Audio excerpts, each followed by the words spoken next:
And now we hit the coronavirus, and the coronavirus hits us.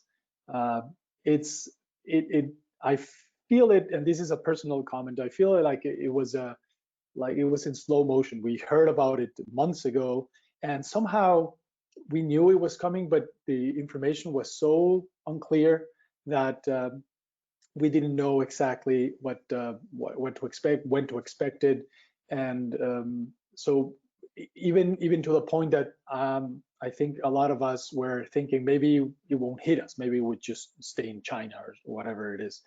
And the more and more it got closer to us, the more and more we realized we did not prepare as an industry in general.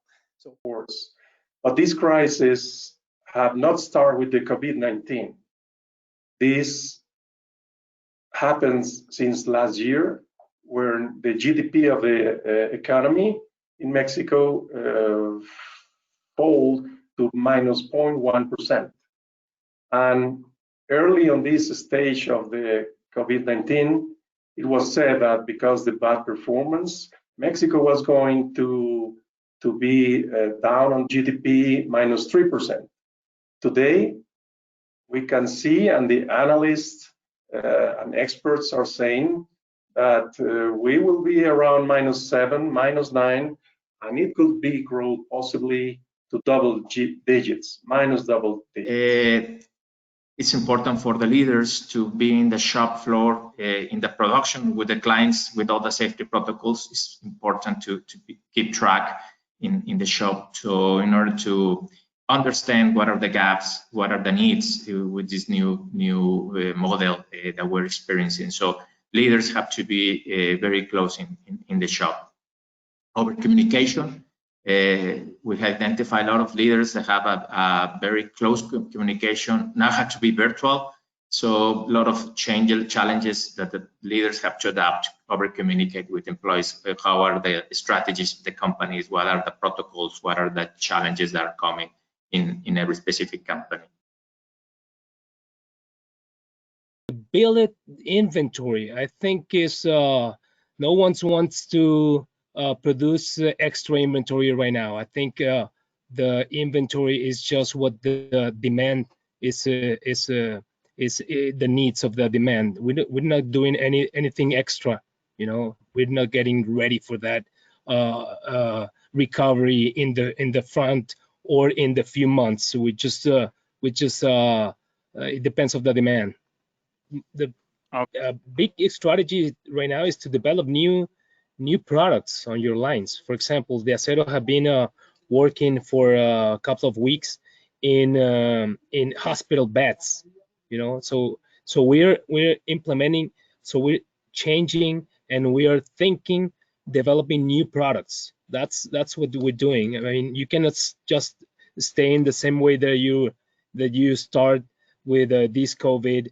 This pandemic is going to be, I don't know for how long, but it's going to take for a while, and you need to mutate for these new things or new products. And something that is significant to me, that looking into the Mexican steel production, I have seen that April has a 5% growth on production as an average compared to first 3 months of the year.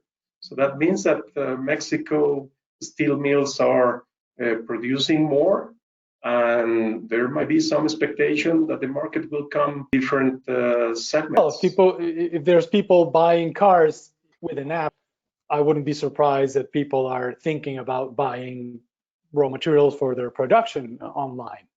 I don't think the industry is prepared to go that far that quickly. I think eventually that is a discussion that is going to be interesting in the, let's say, in the midterm.